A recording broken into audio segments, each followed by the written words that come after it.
Sebenarnya kan terdakwa Nikita Mirzani ini tidak ada persoalan. Kalau saya lihat di sini ya. Awalnya ya. Awalnya. Yang memicu itu justru saksi Oki Pratama.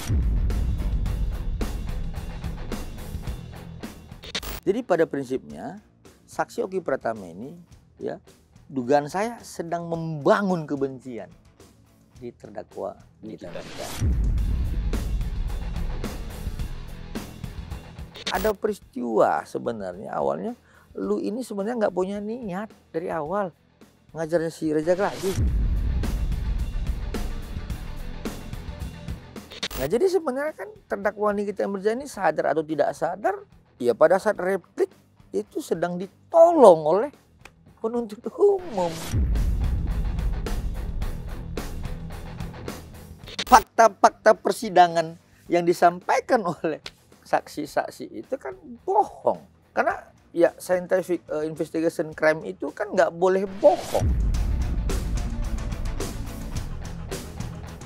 Karena adanya pledoi dari penasihat hukum terdakwa tentang ya mengatakan sebenarnya yang punya mens rea, yang punya niat jahat itu adalah saksi Samira.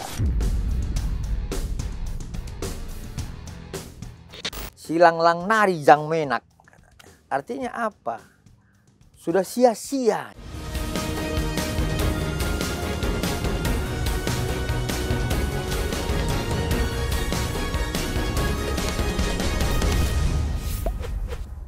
Oke, pemirsa cumi-cumi.com, balik lagi kita ke spesial interview dan ini abang kita udah setahun lu nggak kesini bang.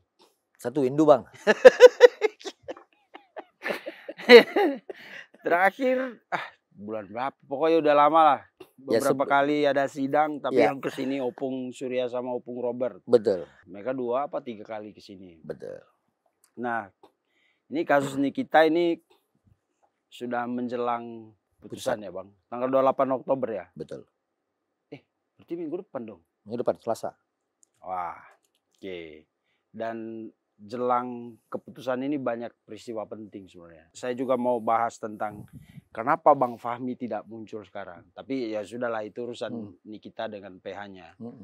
Tapi yang menarik kan Nikita sudah mengajukan pledoi kemarin kan? Iya. Lalu ada replik dari jaksa penuntut umum. Dan saya lihat abang konsen sekali di, kenapa nggak konsen di pledoinya Nikita? Apa karena poin-poinnya kayaknya sudah itu juga yang dibahas selama ini kan? Yang menarik justru tadi abang bilang yang menarik malah repliknya JPU. Betul. Sampai diringkas loh. Ini kerjaan orang. Ini abang kurang kerjaan atau apa sih bang? Ini repliknya JPU, jaksa penuntut umum, dicatat loh poin-poinnya sama abang. Ada berapa halaman nih bang? 7. Banyak kali. 7 halaman. Oke. Nah kita mau bahas ini sekarang bang. Baik. Kenapa abang fokus di replik? Bukannya, kan abang lawannya Nikita, bukan jaksa. Oke. Nah kenapa harus fokus ke sini bang? Ya. Jadi pertama Bang Vincent, sebenarnya ketidakhadiran saya ini nanti supaya nanti dibilang cumi-cumi kabur gitu ya. Ya saya harus jelasin bahwa dari terakhir saya hadir di sini kan saya sampaikan ketika nanti dakwaan dibacakan oleh penuntut umum, maka kemudian berlakulah dominus litis. Artinya penuntut umum berkuasa terhadap perkara ini. Sehingga kemudian kami para penasihat hukum yang bukan dari side-nya terdakwa itu tidak akan punya peran lagi. Nah, jadi kemudian ya saya kan taat azas hukum acara. Ini kan kewenangan dari penuntut umum. Seperti itu. Bukan berarti saya kabur loh dari cumi-cumi. Seperti itu Bang Vincent. Nah yang kedua begini. Kenapa pada saat tuntutan maupun pledoi saya tidak konsen? Itu pertanyaan Bang Vincent tadi ya? Iya, kan pledoi kok malah ini yang diringkas. Direplik. Padahal kalau dilihat dari posisi penuntut umum itu kan adalah perwakilan dari pelapor, saksi korbannya Bang ya.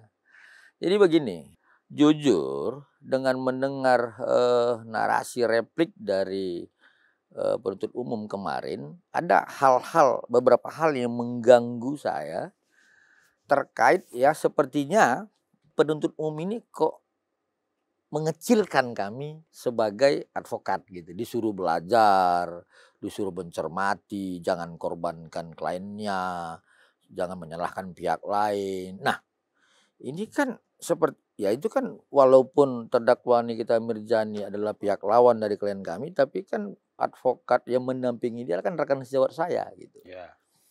Nah, kemudian dengan narasi bahwa pahami peristiwa hukumnya, belajar, sehingga saya tertantang kembali menonton berulang-ulang ya tayangan yang sudah terekod Bang ya di dalam YouTube, sampai ada satu tayangan yang durasinya 2 jam 47 menit itu saya tonton sampai 3 kali. Nah, kemudian saya catat pelan-pelan. Apa itu? Nah, pertama yang saya mau sampaikan kenapa saya tertarik Bang ya membahas ini. Kalau tadi saya awalnya gedek melihat penuntut umum sepertinya Menggurui. iya menggurui, melecehkan kami sebagai penasihat hukum. Ternyata setelah saya lihat persidangan melalui record yang ada di YouTube, ternyata benar yang disampaikan oleh penuntut umum. Dengan niat baik, ada bahasanya itu Bang. Dengan niat baik kami menyampaikan seperti itu kira-kira ya, agar penasihat hukum ini bisa mencermati peristiwa hukumnya. Jangan artinya sepenggal-sepenggal, ada bahasa holistik, seutuh dan sebagainya. Supaya kliennya itu tidak dihukum berat. Nah, kenapa saya simpulkan kemudian bahwa itu menjadi satu niat baik ya, bukan seperti narasi-narasi di media bahwa itulah penuntut umum sedang dendam, sedang apa yang bersifat negatif ya. Karena saya lihat ternyata ada peristiwa yang selama ini tidak terungkap, yaitu peristiwa tanggal 15 Oktober. Itu kita mulai Bang ya. Peristiwa di tanggal 15 Oktober, ya saya bacakan Bang, supaya tidak nanti terkesan fitnah. Siap. Nah, di situ ada disampaikan dalam repliknya bahwa pada tanggal 15 Oktober ini saya dengar, saya catat gitu. Kayak biasa. Ya kan? Lalu saya suruh Yogi ngetiknya gitu. Bahwa pada tanggal 15 Oktober 2024 saksi Oki Pratama mengirimkan satu buah gambar tangkapan layar salah satu postingan di Instagram yang di dalamnya terdapat komentar saksi Reja Gladys Pretenisari, di mana dalam keterangan foto tersebut saksi Oki Pratama yang mengatakan Reja Gladys ini emang mau genderang perang apa ya? Nah, saksi Oki Pratama mengatakan Reja Gladys ini emang mau genderang perang apa ya? Narasi seperti itu. Kemudian terdakwa Nikita Mirzani menanyakan kepada saksi Oki Pratama, kenapa si kurus itu? Lalu saksi Oki Pratama menerangkan kepada terdakwa Nikita Mirzani, jadi dia capture soal dirinya disupport orang gitu. Dalam kurung ya, wajar sih karena Kak Fitri pembelaan diri. Tutup kurung. Tapi jadi masalahnya kenapa itu Reja Gladys nimbrung. Bahwa setelah itu terdakwa Nikita Mirzani meminta kepada saksi Oki Pratama mencarikan aib saksi Reja Gladys Pretenisari. Dengan mengatakan, mana sih aibnya Reja Ceking. Sehingga pada saat itu antara terdakwa Nikita Mirzani dan saksi Oki Pratama sudah memiliki kesepakatan untuk menyerang saksi Reja Gladys Pretenisari di media sosial. Itu tanggal 15 Oktober? Ya. 2024? 24. Oke Bang, coba taruh dulu ini Bang. Siap. Nah, ini kan yang disampaikan oleh penuntut umum. Di dalam repliknya. Lalu apa yang Abang lihat dari percakapan ini? Baik. Kalau diletakkan di konstruksi hukum. Oke. Nah, sebenarnya kan terdakwa Nikita Mirzani ini tidak ada persoalan. Kalau saya lihat di sini ya. Awalnya ya. Awalnya. Yang memicu itu justru saksi Oki Pratama. Nah, dari keterangan narasi replik penuntut umum. Jadi kemudian saya mau lihat dulu Bang ya, ada bahasa menghasut ya. Jadi saya nggak tahu di mana, nanti saya tunjukin Bang sama Bang ya. Jadi pada prinsipnya saksi Oki Pratama ini ya, dugaan saya sedang membangun kebencian di terdakwa Nikita Mirzani. kepada saksi Reza Gladys. Nah artinya kalau saya lihat niatnya terdakwa Nikita Mirzani awalnya kan nggak ada membenci saksi Reza Gladys untuk menghancurkan saksi Reza Gladys di media sosial. Dan sorry, dan kalau kita di luar perkara ini ya Bang, itu nama Fitri Salhuteru disebut, ya kan?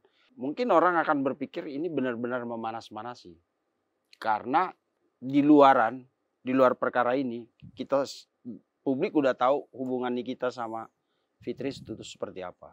Jadi selain mungkin sasarannya ke Reza, tapi dengan disebutnya nama Fitri, itu pasti saya yakin sih Niki panas. Karena sebelum ini meledak kan yang diberitakan adalah bagaimana konflik antara Fitri dengan si Niki kan. Iya. Berarti hebat juga Dokter Oki dong. Maksudnya secara psikologi dia tahu nih, mungkin kalau gua jual resanya doang, ya kan? Iya gak? Iya, ini kita analisis ini ya Bang ya. Kan sudah dibacakan sama CPO. Boleh dong kita. Boleh. Ini kan terbuka untuk umum Bang. Iya. Maksudnya kalau dia cuman jual Reza pasti Niki, siapa sih Niki? Mungkin karena disertakan nama Fitri. Ya. Jadi memang peran Oki lumayan itu. Ya. Jadi kalau saya kaitkan Bang ya dengan sini saya mungkin lupa ya mencatatnya. Selain Kak Fitri yang dikaitkan, ada juga persoalan tentang kalau nggak salah Mami Isa Jega atau gimana gitu. Oh Isa Jega. Iya. Mami online ya. Iya. Kalau nggak salah ya dugaan saya seperti itu. Nah artinya saya nggak mau berasumsi, tetapi dugaan saya kalau dikaitkan dengan peristiwa Sheila Sofia, peristiwa Deviana, ya kan? Nah ini kan ada satu peristiwa membangun satu kebencian terhadap mereka, terhadap Nikita kepada mereka, agar terdakwa ini melakukan penyerangan di media sosial. Nah ini kan keterangan-keterangan di fakta persidangan. Nah dengan asumsi seperti itu ya kita kan bisa juga menduga Bang ya dugaan-dugaan seperti itu. Kemudian akhirnya saya melihat bahwa sebenarnya penuntut umum yang mengatakan dengan niat baik akhirnya bisa saya terima. Bahwa memang benar penuntut umum itu menyampaikan kepada penasihat hukum terdakwa, tolong indahkan Undang-Undang 18 tahun 2003 di pasal 6 huruf A dan huruf D. Apa itu isinya? Tentang soal jangan lalai, kemudian soal harus melaksanakan peraturan perundangan lah dalam proses persidangan seperti itu. Nah jadi saya kaitkan dengan seperti ini. Nah ini kan hilanglah rasa gedek saya kepada penuntut umum. Yang tadi dianggap menggurui, melecehkan. Melecehkan kami profesi advokat. Nah ini berarti benar bahwa penuntut umum sedang memperingatkan kepada penasihat hukum terdakwa, sedang memperingatkan kepada terdakwa bahwa ada peristiwa sebenarnya awalnya lu ini sebenarnya nggak punya niat dari awal ngajarnya si Reza Gladys. Kira-kira begitu tafsirnya ya Bang ya. Kemudian ya kalau ini bisa digunakan nanti dalam duplik saya pikir lebih bagus. Sehingga narasi-narasi tentang soal pelajari, cermati, nah itu bukan sebenarnya mengejek, tapi memberikan satu petunjuk. Seperti itu Bang. Ya, dan dibukakan peristiwanya sama jaksa penuntut umum. Iya. Satu lagi yang agak saya, tapi saya nggak catat di sini. Ini mungkin Muyoki nggak ketik ya, lupa dia. Ada narasi permufakatan jahat, ada kemudian menghasut. Narasi seperti itu direplik. Nah jadi sebenarnya kan terdakwa Nikita Mirzani sadar atau tidak sadar, ya pada saat replik itu sedang ditolong oleh penuntut umum. Kalau dia gunakan ini. Tapi itu bisa Bang. Maksudnya kan tuntutan udah keluar, jaksa penuntut umum juga. Kan kalau orang awam saya coba masuk ke pemikirannya fansnya Niki misalnya. Kalau lu punya niat baik, kenapa lu tuntut 11 tahun gitu kan? Gede sekali, berat sekali tuntutannya. Kan pasti gitu pikiran mereka kan yang simpel-simpel gitu Bang. Oke. Jadi begini. Dakwaan pasal itu kan awalnya alternatif pertama 27B ayat 2. Kemudian dakwaan alternatif kedua adalah pasal 369. Nah, kemudian di dalam tuntutan dipakailah pembuktian pasal 7B ayat 2. Nah, itu dengan ancaman 6 tahun. Kemudian pasal kumulatifnya adalah pasal 3 Undang-Undang Nomor 8 tahun 2010 TPPU. Itu ancamannya 20 tahun. Nah, kalau kita ngambil rentang 6 sampai 20 masih masuk 11 Bang ya? Iya. Masih masuk ya? Masih Oke, masuk. itu dulu. Nah, kan bisa juga kan ke 7 tahun. Kan bisa ya? Ya. Oke. Bisa juga ke 4 tahun. Kan dibilang tadi 27B ayat 2 paling tinggi 6 tahun. 6 tahun. Kan gitu. Oke. Nah, yang pasti rentangnya adalah ancaman 6 tahun ke 20 tahun. 20. Itu dulu masalah dakwaannya. Kemudian dalam putusan majelis hakim, Bang, itu harus ada ya tentang hal yang meringankan dan hal yang memberatkan. Nah, itu harus diletakkan oleh penuntut umum sebagai pertimbangan majelis hakim nantinya membuat putusan. Nah, kalau misalkan saya menilai dari berbagai perkara yang kita tangani, nilai daripada hal pemberatan ini saya nilai 50%. Kenapa? Ada 8 poinnya kalau nggak salah ya. Itu salah satunya tidak menghormati persidangan, kemudian melecehkan, pembulian, terus pernah dihukum dan sebagainya. Nah, ini hal-hal yang menurut penuntut umum harus dimasukkan di dalam pemberatan untuk sebagai pertimbangan majelis hakim nanti dalam putusan. Nah, jadi saya pikir kalaulah tadi pemberatannya tidak sampai dengan 8 butir seperti itu, mungkin angka 11 ini enggak ada. Gitu. Menurut saya Bang ya. Nah, ini kan sah-sah saja setiap orang berpendapat ya. Kalau tadi misalkan pemberatannya hanya 1, ya anggaplah sering terlambat datang dalam persidangan misalnya gitu kan. Mungkin 5 tahun seperti itu. Oke. Gitu. Dan sebenarnya kan bukan sebelum jaksa penuntut umum mengungkapkan niat baiknya dalam replik ini, itu kan dari awal sebenarnya Abang udah ingatkan. Ya kan, begitu kasus ini dilimpahkan ke pengadilan, saya ingat wawancara kita waktu itu, saya minta Abang, apa catatan Abang, apa yang Abang mau sampaikan ke Niki. Ya. Dan Abang waktu itu bilang, jangan jadi pahlawan lah. Terdakwa Nikita Mirzani bukan sebagai penanggung jawab utama dalam dugaan pidana ini. Ya. Jangan berusaha nutupin apa. Pokoknya intinya sebenarnya lu itu kalaupun lu salah tapi bukan lu sendiri. Dan bahkan kesalahan Niki itu sebenarnya tidak seberat orang-orang yang kita sebut tadi. Betul. Ya kan. Dan sekarang terbukti Abang juga bilang bahkan dari repliknya JPU kan terlihat kan kalau sebenarnya mens rea itu nggak ada di Niki. Kalau mens rea soal tentang pemerasan ada. Ada ya. Tapi awalnya ini kan pemicunya ya. Pemicunya ini di tanggal 15 Oktober.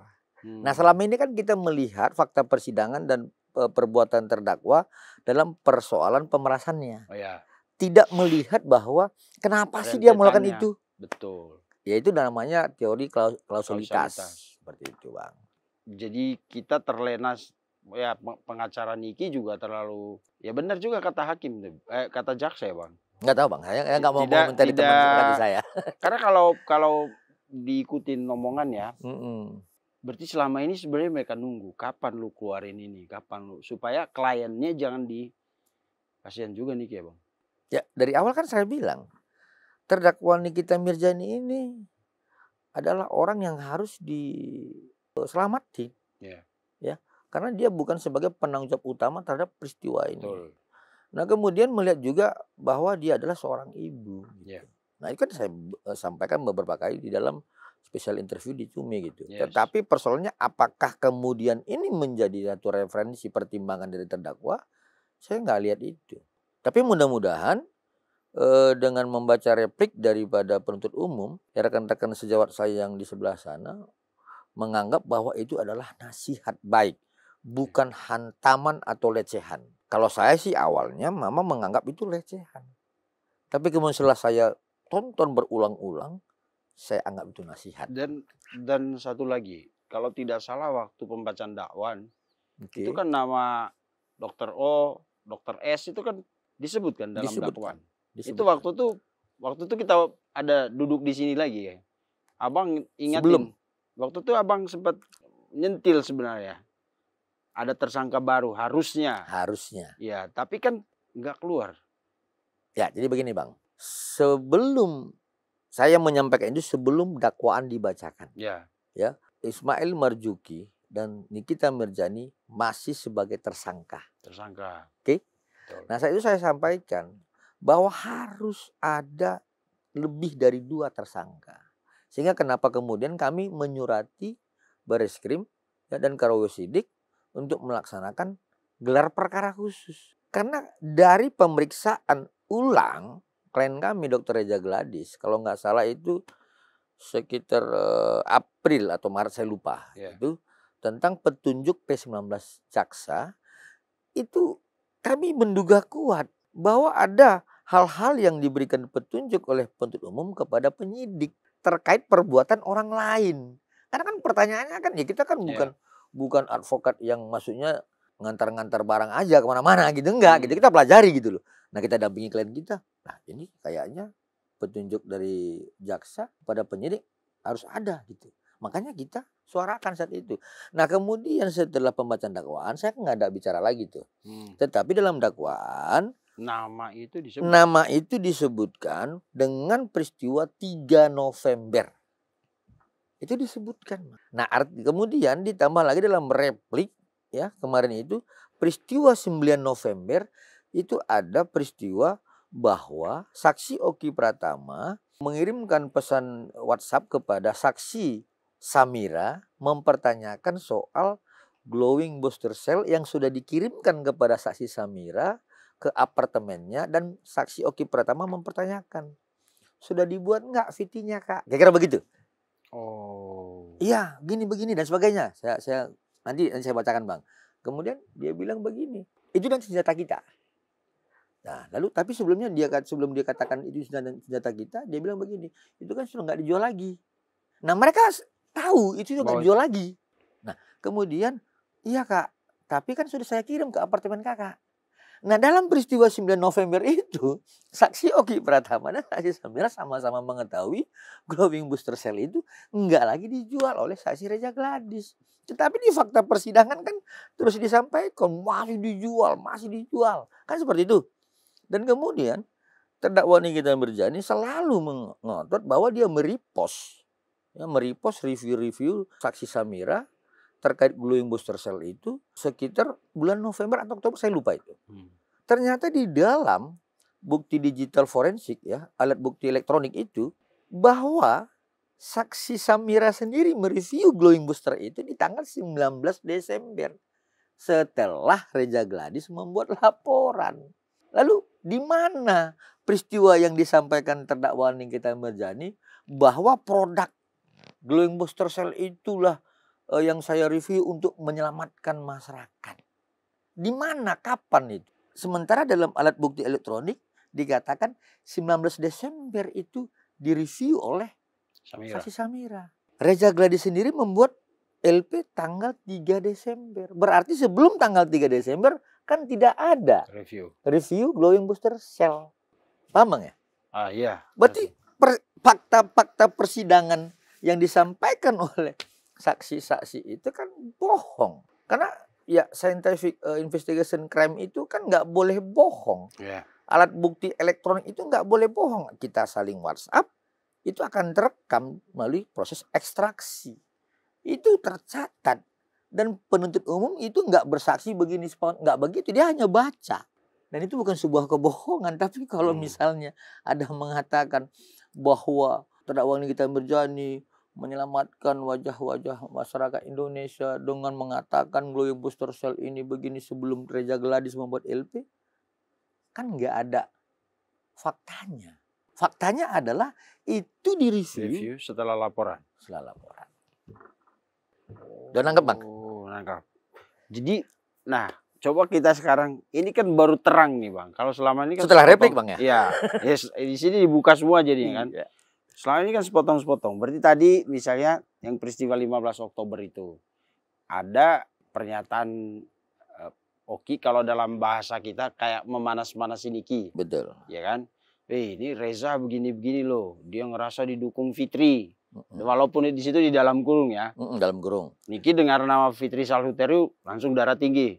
Cari itu aibnya si kurus itu kan katanya. Mana ini kan. mana dengan mengatakan mencarikan mana ya? Mana sih aibnya Reja Ceking?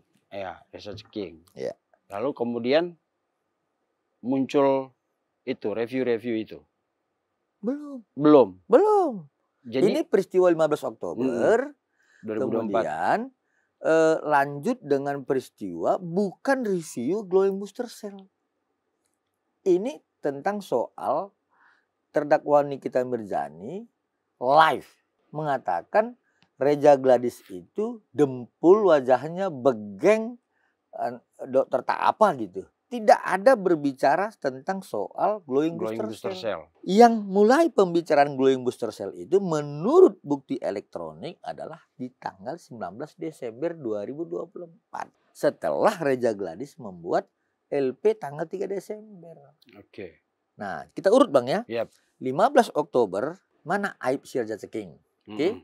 Kemudian saya nggak melihat dalam replik itu percakapan lanjutan antara saksi oke pertama dengan terdakwa Nikita Mirzani, tapi yang pasti dia live. Dia live keluarlah menjelek-jelekan Reja Gladys dengan wajah dempul, begeng dan sebagainya. Yeah. Nah, kemudian itu secara rutin dilakukan. Akhirnya tanggal 27 Oktober saksi Reja Gladys menelpon rekan sejawatnya. Oki Pratama. Ya, di pukul 11. Yang pada intinya saat itu tidak direspon oleh saksi Oki Pratama. Lalu kemudian di pukul 16 berapa saya lupa di sini, saksi Oki Pratama kemudian menelpon balik. Ya nggak salah video call ya di sini ya. Yeah. Pada saat saksi Reja Gladys di mobil. Lalu terjadi percakapan. Nah kemudian percakapan itu pada intinya adalah sampai kapan teh lu mau dihajar oleh terdakwa Nikita Mirzani. Itu dokter O lagi? Ya. Udah. Bahasanya apa nanti aku sebutin Bang ya. Tutup mulut atau apa gitu. Ya, intinya udah mengarah ke udahlah. Ya, seperti Begini itu. Begini gitu. caranya. Antara lain. Ya. Nah, kemudian jam 18 ya, saya lupa di mana itu, bahwa ada peristiwa percakapan bertiga antara terdakwa Nikita Mirzani, Ismail Marzuki dan saksi Oki Pratama. Yang kemudian pada intinya adalah menyuruh saksi terdakwa Ismail Marzuki untuk sebagai orang perantara meminta uang pada saksi Reja Gladys. Nah kemudian jam 20 sekian saya lupa itu, kemudian ada pembicaraan lanjutan oleh saksi Oki Pratama dengan saksi Reja Gladys. Nah ini kan peristiwa beruntun. Yeah. Nah lalu di tanggal 3 November bukan sebentar. 27 November abang tadi sebut itu. Tadi 7 Oktober ya. 27 Oktober ya. Nah, di jam 6 sore sebelum jam 8 malam, saksi Oki Pratama ada mengirim nomor terdakwa Ismail Marzuki lewat mail ya teh, gitu. Oke? Yeah. Nah, lalu saksi Reja Gladys menerima aja, melihat aja, tapi tidak ada menghubungi terdakwa Ismail Marzuki. Nggak ada. Jadi kalau dibilang Reza yang dengan sukarela menyerahkan. Nggak ada itu Bang.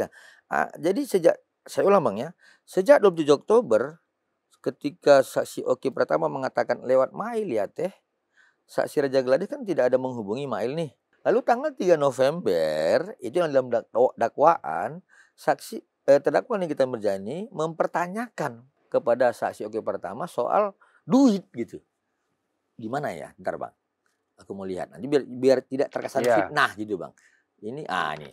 Bahwa pada tanggal 3 November pukul 21.16 terdakwa Nikita Mirzani yang berharap, ini replik loh ya, yang berharap mendapatkan uang dari saksi Reja Gladys Pretenisari mengambil inisiatif terlebih dahulu dengan cara mengirimkan pesan melalui aplikasi WhatsApp kepada saksi Oki Pratama dengan tujuan menyuruh saksi Oki Pratama mengirimkan pesan kepada saksi Reja Gladys Pretenisari dengan mengatakan WA si Gepeng Dok Reja, cus Dok buat jajan anakmu. Maksudnya anakmu itu aku Dok, hahaha. Bukan BEMS, duitnya udah banyak dia. Yang mana saat itu saksi Oki Pratama mengatakan oke, aku chat. Kemudian pada pukul 23.33 terdakwa Nikita Mirzani kembali mengingatkan saksi Oki Pratama untuk memastikan apakah sudah ada balasan dari saksi Reja Gladys. Pertenisari dengan mengatakan, wah, si Kur sudah balas belum? Dilanjutkan pukul 23.34. Terdakwa Nikita Mirzani juga mengirimkan pesan. Tadi ku senggol lagi si Reza, syukurin. Yang kemudian saksi Oki Pratama mengirimkan foto dengan gambar percakapannya dengan saksi Reza Gladys. Pertenisari dengan mengatakan belum ada balasan. Artinya setelah tanggal 7 Oktober, masuk 3 November, saksi Reza Sudah Gladys mengerucut ke permintaan itu ya? Iya. Saya BA si Reza soal duit gitu. Nah, di situ saksi Reza Gladys tidak ada menghubungi Ismail Marzuki sebagaimana yang disampaikan yang disuruh oleh saksi Oki Pratama pada tanggal 7 Oktober. Berarti kita bisa menyimpulkan sampai 3 November itu yang aktif adalah O dan NM. Nah, ini 3 November seperti itu. Karena tidak ada lagi di dalam bukti elektronik tentang percakapan antara saksi Reza Gladys dengan pihak manapun. Nah, lalu lanjut kepada tanggal 13 November. Itu si terdakwa Ismail udah main di situ. Nah, itu malamnya. Nah, jadi maksudnya begini Bang, saya mau sampaikan bahwa selengkap nanti aku kasih sama teman-temannya dari special interview untuk diedit seperti apa nanti ya. Jadi pada prinsip seperti ini, bahwa peristiwa hukum sebagaimana alat bukti elektronik itu sebenarnya di saat replik sudah disajikan secara holistik, utuh oleh penuntut umum. Yang selama ini kan kabur. Ya. Lompat sana, lompat di sini, yang kita tidak mengerti gitu. Betul. Nah, saya sendiri jujur Bang, selama ini memang sudah mengetahui informasi ini, peristiwa hukum ini hanya berdasarkan keterangan klien saya. Dr. Reza Gladys.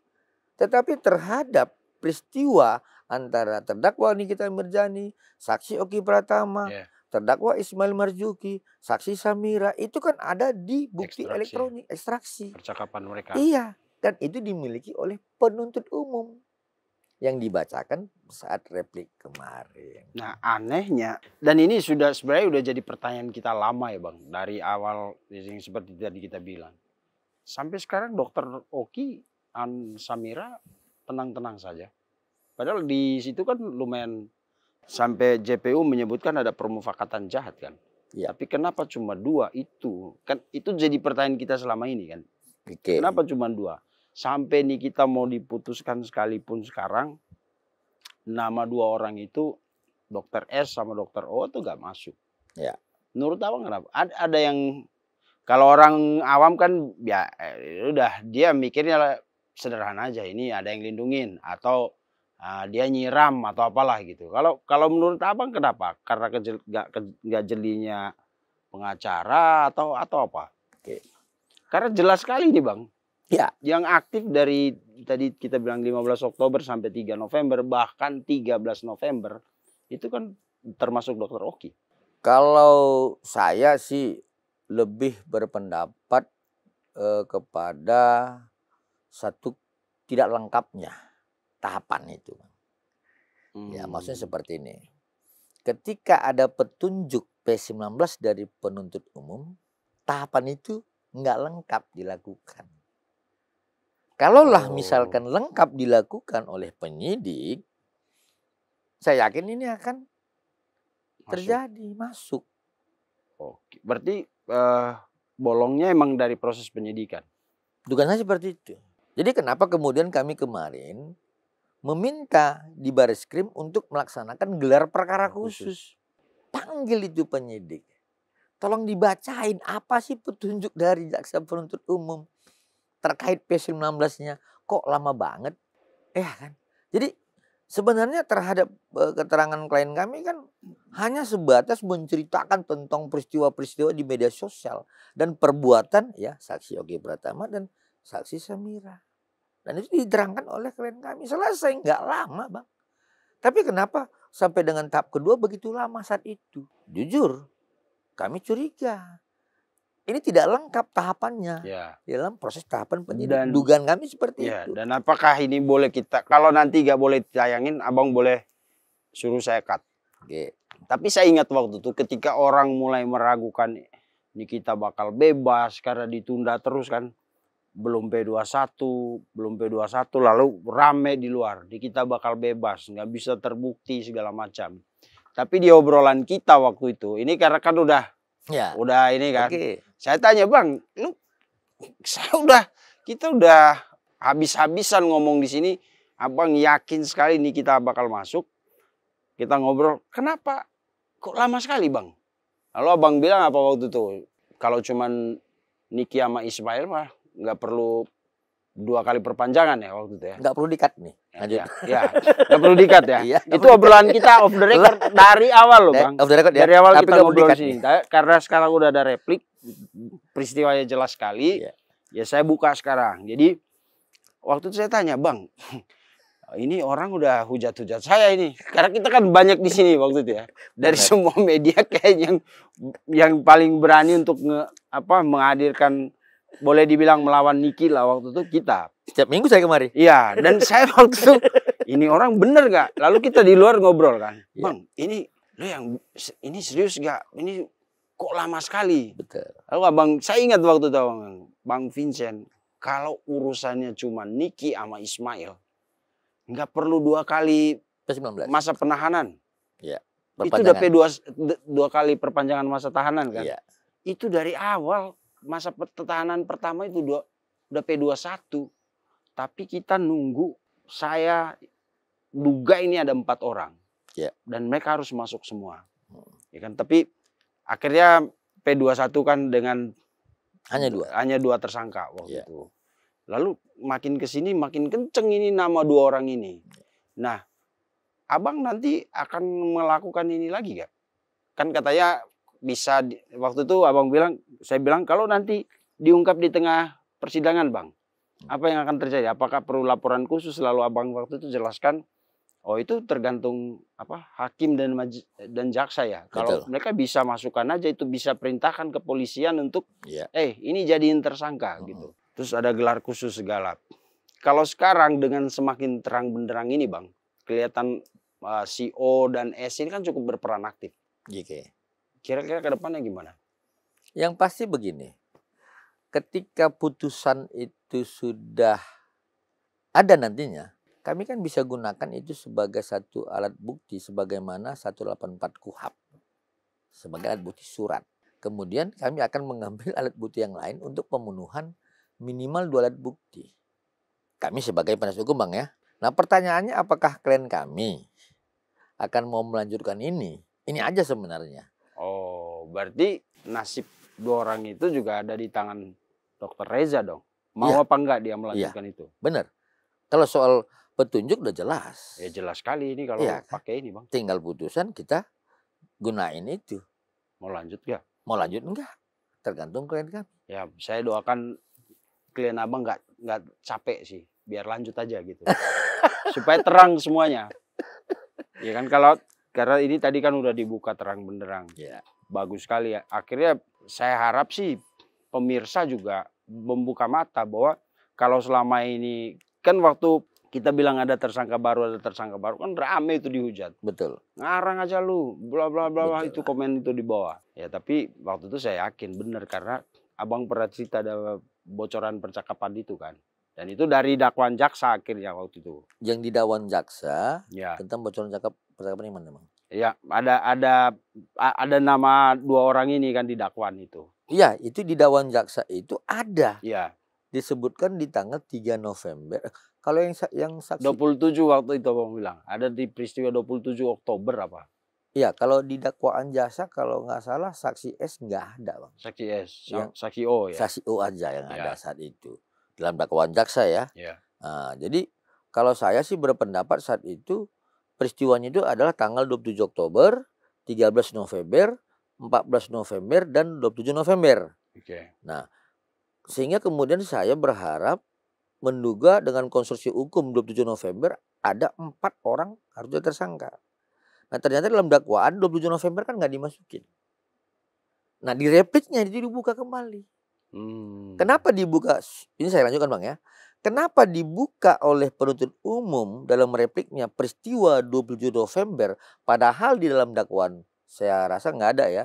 Dalam tuntutan juga nggak ada. Karena adanya pledoi dari penasihat hukum terdakwa tentang ya mengatakan sebenarnya yang punya mens rea, yang punya niat jahat itu adalah Dr. saksi S. Samira. Nah akhirnya penuntut umum mengatakan kalau saudara penasihat hukum, kira-kira seperti bunyinya Bang ya, mau menarik saksi Samira sebagai yang mempunyai niat jahat, saya kasih ya petunjuknya ya katanya. Ya. 9 November. Soal Hmm. bagaimana saksi Oki Pratama mengirimkan chat WhatsApp kepada saksi Samira. Kemudian peristiwa 7 November. Nah, lalu kemudian penuntut umum mengatakan gunakan petunjuk ini. Ya. Sampaikan kepada penyidik. Dasar hukumnya adalah 108 KUHP dan 221 KUH pidana. Seperti itu disebut penuntut umum. Nah, akhirnya wah ini baik ini Bang, jaksanya. Baik. Ya ini awalnya gedek Bang. Tapi setelah dia kasihkan konstruksi hukumnya, ini baik orangnya. Benar. Begitu. Dan lagi-lagi tim lawyer Dr. Reza itu kan sebenarnya ngasih clue juga Bang. Bisa ingat tuh. Opung Robert sama Opung Surya. Ya. Saya tanya waktu itu, jadi apa yang menyelamatkan Nikita dari persoalan ini? Saya waktu itu, kalau nggak salah Opung Surya yang bilang, ya jadilah justice kolaborator. Tapi saya nggak tahu apa tim Nikita itu lebih mendengar suara netizen yang memang riuh banget itu mendukung dia, dan lupa pada peristiwa hukum seperti kata JPU itu. Padahal clue-nya banyak sekali itu.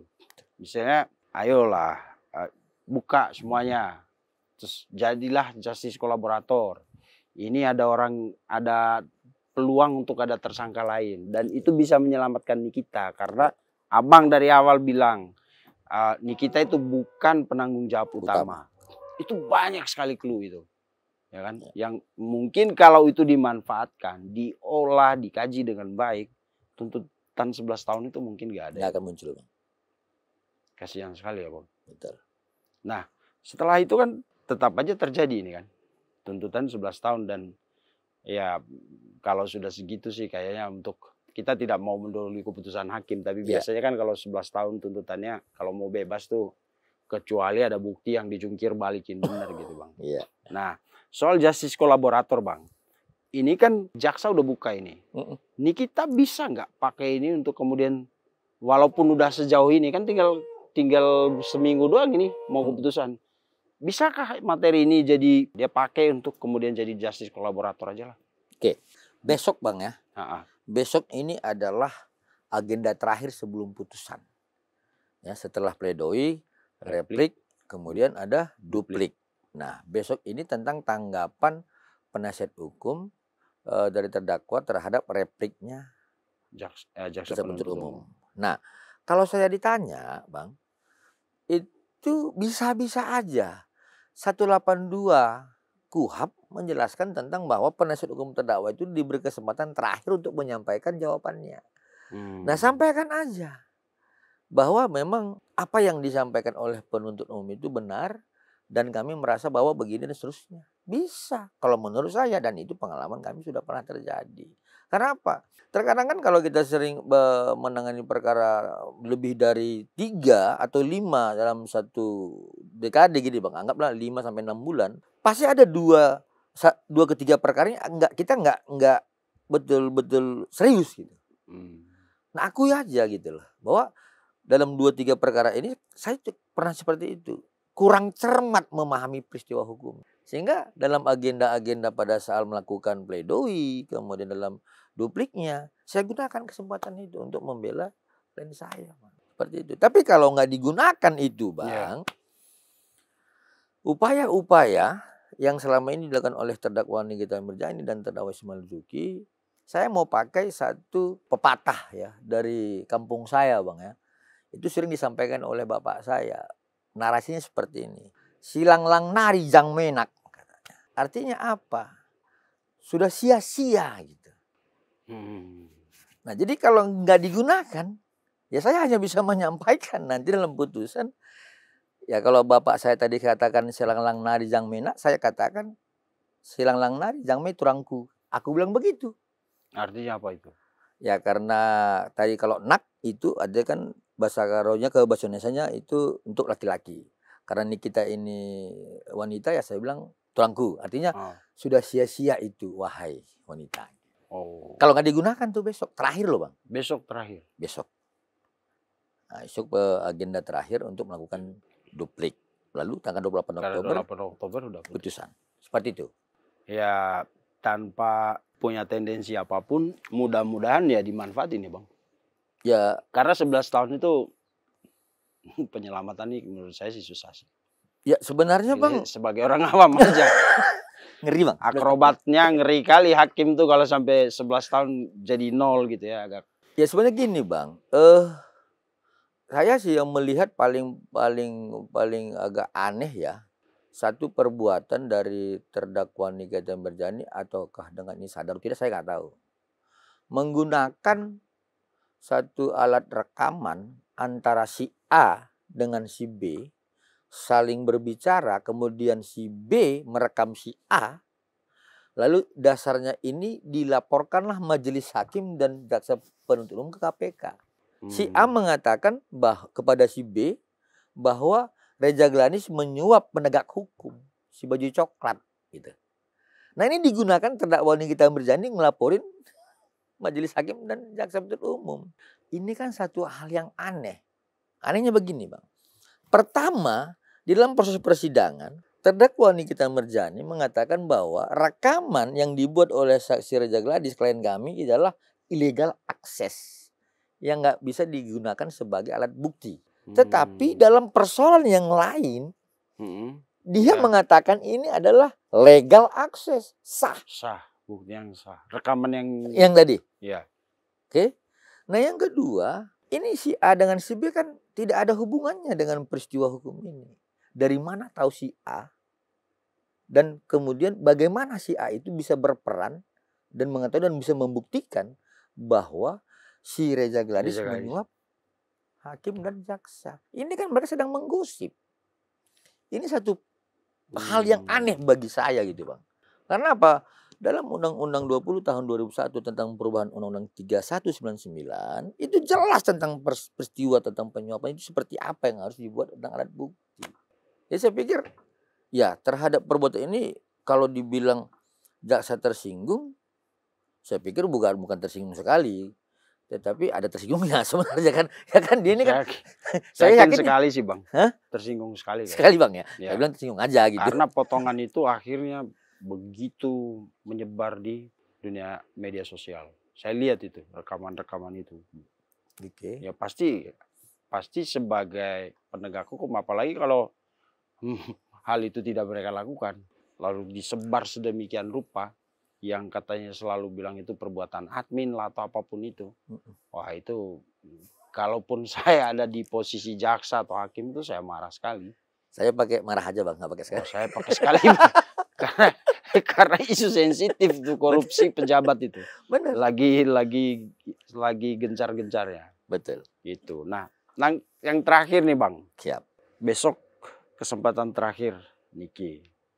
28 Oktober minggu depan itu udah putusan.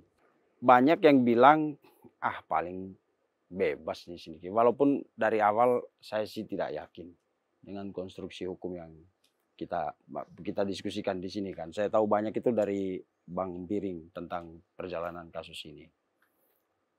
Menurut Abang kan kemarin katanya ini baru dari jaksa. Repliknya. Enggak. 11 tahun itu. Iya, betul. Kan, entah mereka bilang dendam atau apa kan dari jaksa. Tapi kan selama proses persidangan itu, di mana hakim juga ditunjuk-tunjuk, dibilang rekaman segala macam itulah. Kemana hakim nanti bang? Kira-kira aja, maksudnya kita analisa aja dulu lah. Kan tuntutan 11 itu dari hakim. Ya. Dari jaksa. Dari jaksa. Putusan dari hakim. Putusan dari hakim. Ya. Karena hakim tuh termasuk orang yang disakiti kalau kita mau bilang lah dengan aksi itu rekaman itu disebar. Saya belum berani mengatakan disakiti itu tidak bang, tapi saya mau ceritakan peristiwanya dulu bang. Oke. Pertama, majelis hakim melalui ketua majelis sebelum dimulai persidangan selalu menyampaikan apabila ditemukan transaksional dalam persidangan ini laporkan. Nah ini satu pernyataan narasi yang menggaransi mereka bertiga ini nggak melakukan hal itu. Berani loh majelis hakimnya. Itu pertama. Nah yang kedua, di dalam proses persidangan itu kan berlaku kekuasaan hakim Undang-Undang 48 tahun 2009. Berulang-ulang saya ingatkan. Nah itu kan berulang-ulang nih. Yang disampaikan oleh ketua majelis kepada terdakwa. Pada saat dia nyolot kepada penuntut umum. Bahkan pada saat dia mau melakukan satu interupsi kepada majelis. Lalu majelis hakim mengatakan, saya ingatkan. Bahkan yang terakhir ya, itu kemarin. Soal apa ya itu? Terdakwa Nikita Mirzani minta pendapat kepada penonton. Seperti itu ya kan. Nah kemudian peristiwa yang ketiga. Bahwa terdakwa Nikita Mirzani meminta kepada majelis hakim untuk diperdengarkan rekaman di dalam flash disk yang disebutkan narasinya ya seperti ini Bang. Patut diduga ya penegak hukum ya jaksa dijagain, hakim diapain, tak saya lupa itu.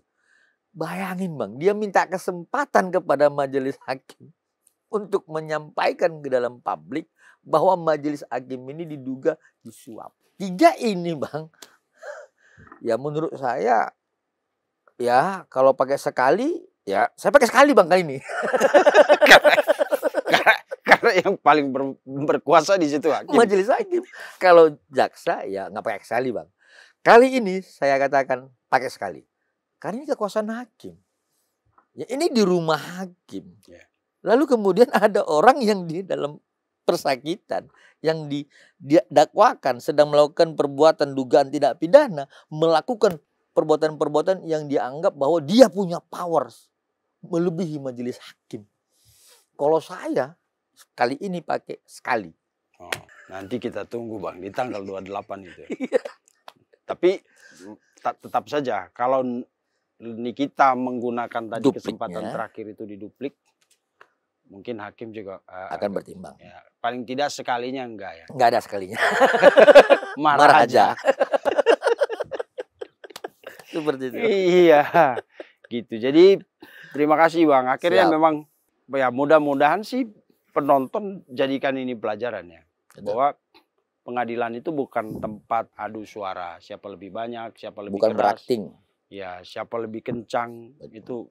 Itu nggak main di pengadilan yang sesungguhnya. Betul. Di sana itu fakta, bukti, ya argumentasi, konstruksi hukum itu yang diutamakan. Jadi mendatangkan pendukung dan lain-lain itu sebenarnya tidak sama sekali tidak berdampak. Betul. Ya kan? Hakim tetap saja orang yang paling berwenang memutuskan perkara berdasarkan tentu saja ya seperti tadi fakta persidangan gitu. Ya. Karena itu sekali lagi ya kita tunggu saja tanggal 28. Betul. Ada kemungkinan ditunda gak Bang keputusan? Kalau melihat akan habisnya masa tahanan kemungkinan tidak Bang. Apalagi sekarang sidangnya tadinya cuma sekali seminggu. Ini maraton. Jadi 3 kali ya. Iya. Berarti ini juga indikasi bahwa vonis itu mungkin tidak akan ditunda. Tidak akan ditunda. Mungkin. Sejauh ini. Iya. Ya, jadi pemirsa kita tunggu sekali lagi dari awal kita selalu bilang bahwa sebaiknya kita boleh berempati tapi proses hukum itu harus kita hargai. Kita tunggu dan malam ini terima kasih Bang Biring. Siap. Semakin terang benderang kita tunggu tanggal 28 apa yang akan terjadi dengan Nikita Mirzani. Terima kasih, selamat malam. Selamat malam. Terima kasih sudah menonton. Jangan lupa like, komen, share, dan subscribe video cumi-cumi.com.